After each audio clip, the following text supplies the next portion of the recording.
Hi folks, welcome. I'm Andrew and I'm out exploring one of the many disused airfields in and around Norfolk. Today I'm here at Ludham.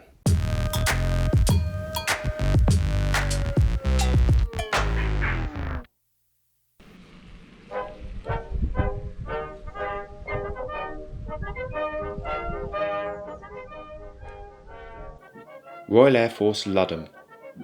In 1920, the War Ministry purchased land northeast of Ludham, originally for returning World War I veterans to farm, but in 1941, Ludham Airfield was constructed as a grass airfield satellite for Royal Air Force Coltshall and performed as a forward base for Fighter Command.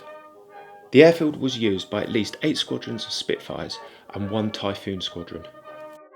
Fighter duties from Ludham were fairly regular and generally coastal and convoy patrols of little note, but the results of one sortie on the 28th of January 1943 by No. 167 Squadron Royal Air Force, whose Spitfires were scrambled to intercept and shot down a German Junkers 88 that was harassing shipping off the east coast, was witnessed by Their Majesties the King and Queen, who happened to be visiting the station at that same afternoon.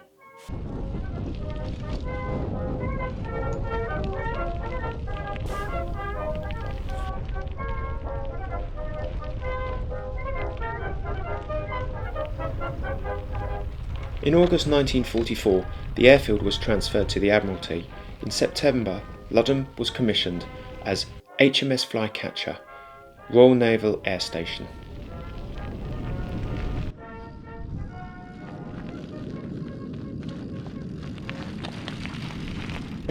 So today I've decided to come out on a bike ride to explore a little bit of local history. I'm here at Ludham Airstrip, otherwise known as RAF Ludham or HMS FLY CATCHER.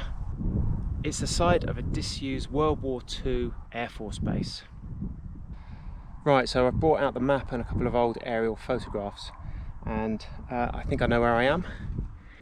And I'm here at the far southeastern corner of the airfield.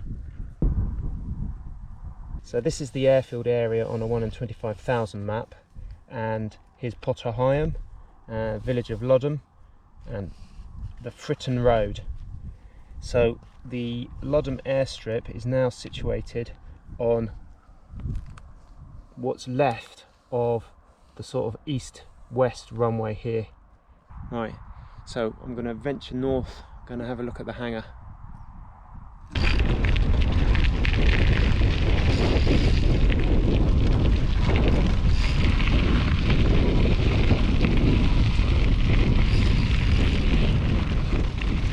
I've just ridden a few metres up this runway, this sort of northwesterly runway, and I'm now come to what is the junction of the old east-west runway.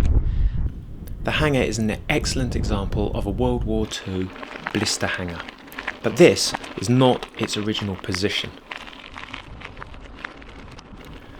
In 1961, the Air Ministry land was sold to the Norfolk County Council and soon reacquired by local farmers. Although much of the runways, taxiways and hard standings were broken up for the use as hardcore, a small part of the east-west runway remained. At some point, the council authorised the strip to be used by the Westwick fleet of crop-spraying aircraft, who used a 600-yard strip of tarmac. The council also allowed them to move a wartime hangar from one of its locations from dispersal, but it made the provision that it had to be re-erected on the strip of tarmac. The consequence was that the hangar was repositioned to one end of the tarmac, and the hangar is now right in the path of aircraft taking off and landing, particularly in an easterly direction. Right, so from here I'm following the perimeter track round to the furthest easterly point and then head north. The only thing flying from this airstrip today are crows.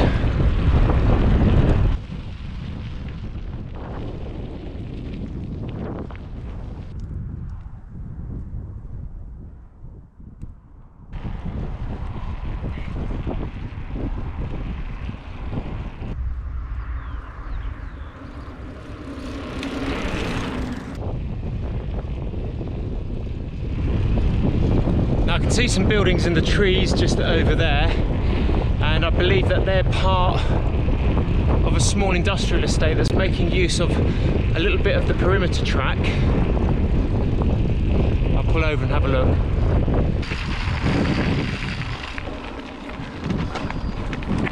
Leaving the hangar, follow the prairie track, which is also a footpath, onto Market Road, heading north. So this is the old perimeter track here, and this would have been some of the dispersal areas for the aircraft.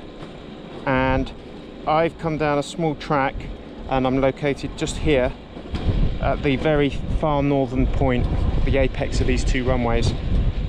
A little bit of the runway there and the taxiway running away to the north. Dispersal areas distributed aircraft around an airfield in order to reduce their target from the Luftwaffe, sometimes providing security in the form of earth bunds, and also provided areas for light maintenance, refuel and rearm. So there's the Ludham flying strip that's still active with the hangar that was moved, and you can see the windsock, and over my shoulder here is part of a small industrial unit. Looks like they're storing some gas bottles, and this is part of the old perimeter track, and it runs up here, and then you can see some of the concrete hard standing here before it runs out and turns into agricultural fields.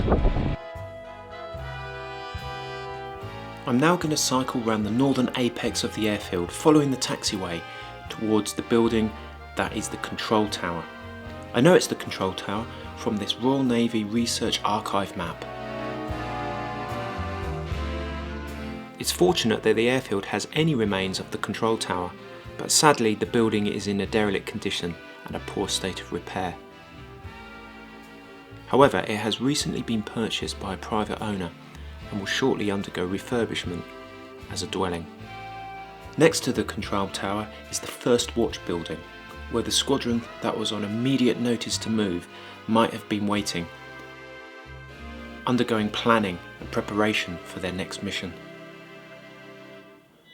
before receiving the alarm and the notice to scramble.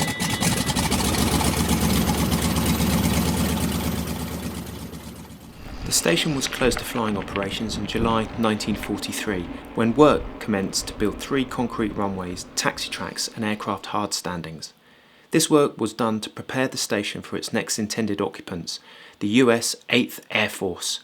Although allocated to the USAF as Station 177 in August 1943, no American units were based there. The upgrade work took a year, after which time the station remained empty of all but its maintenance complement. Although not an operational station in its own right, Ludham was kept open by a skeleton crew to provide emergency recovery facilities for aircraft bombers returning from raids. Ludham was the first airfield on the flight path home for aircraft crossing the Norfolk coast, returning from missions on the continent. And it's recorded that at least 11 aircraft either crashed or made emergency landings here. Now over my left shoulder here, got a couple of the old buildings. I'm not exactly sure which ones they are, because although I have a map here of the airfield, it's not very well marked. I can see where we're stood. We're right at the end of the east-west runway on the western edge. We're just about here, and the buildings that are to the south of here on the map aren't actually labelled clearly. But as I cycled past the building down there, there was a few spanners and tools mounted on the wall, which leads me to believe that maybe it's got a history of mechanics or engineering maintenance.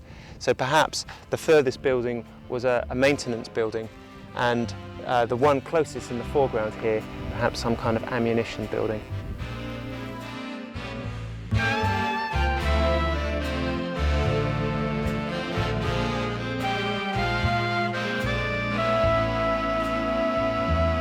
With a little bit of internet research, I can confirm that the first building was a small arms and ammunition store.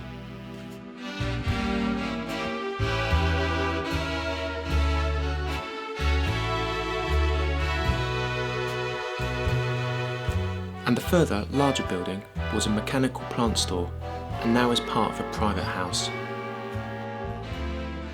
To the north and west of the airfield, there's a number of sites which were designated for accommodation, and they include the officers' quarters, airmen's quarters, the Women's Auxiliary Air Force Quarters, and in the top northwest corner there's the site number 2, Communications and Sick Quarters.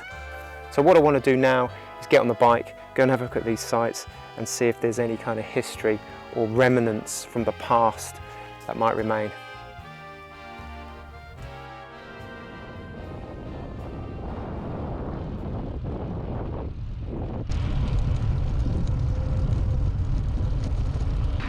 I'm now heading north up the Catfield Road. I'm on the western edge of the airfield and I'm heading up towards the sewage works, which, believe it or not, is marked on the old 1941 map and remains to this day. So this is going to be a good fix from where we can move on. I've just come up this road here, Catfield Road, and the sewage works were built at site number 8, just over there. And then over this hedge line and in this field was the site of the officers and NCO's quarters. But it doesn't look like there's very much of anything left at all.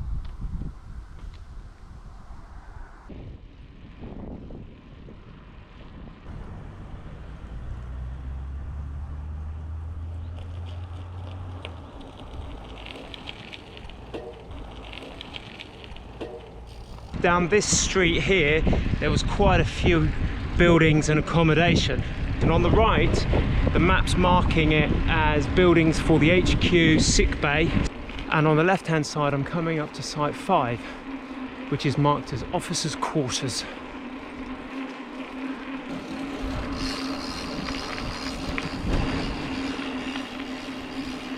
There's a large water tower.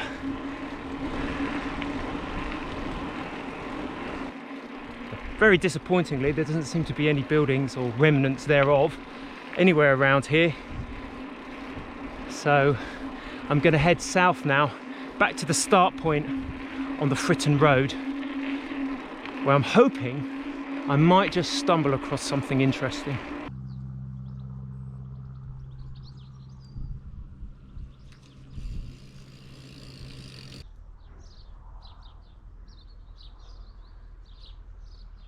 Ah, well, here it is, folks, hidden away. It's a pillbox, part of the defence of the airfield. But this is an apparently unique Air Ministry designed pillbox and doesn't follow the standard construction of the pillboxes that you see around here. How very exciting. It's positioned on a road that runs down between the Fritton Road and the Great Yarmouth Road, and it's 150 metres south of Fritton House. Now that's laying just on the edge of the airfield up there, so this makes this a very strategic point, I guess. It appears that this pillbox has got 2 observation gun points. The one on the right hand side is looking west, while this one is looking straight down the road in a southerly direction.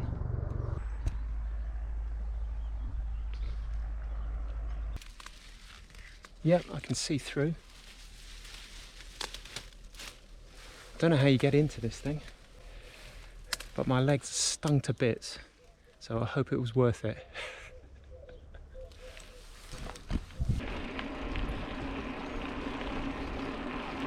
So that's it, folks, that has completed my journey back at the start, and what better way to finish off on a glorious Norfolk evening than to have an ice cream.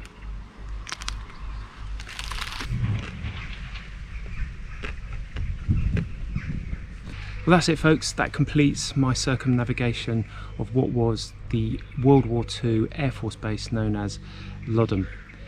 Hope you enjoyed it. Please consider subscribing, share and like, and until the next time, happy riding.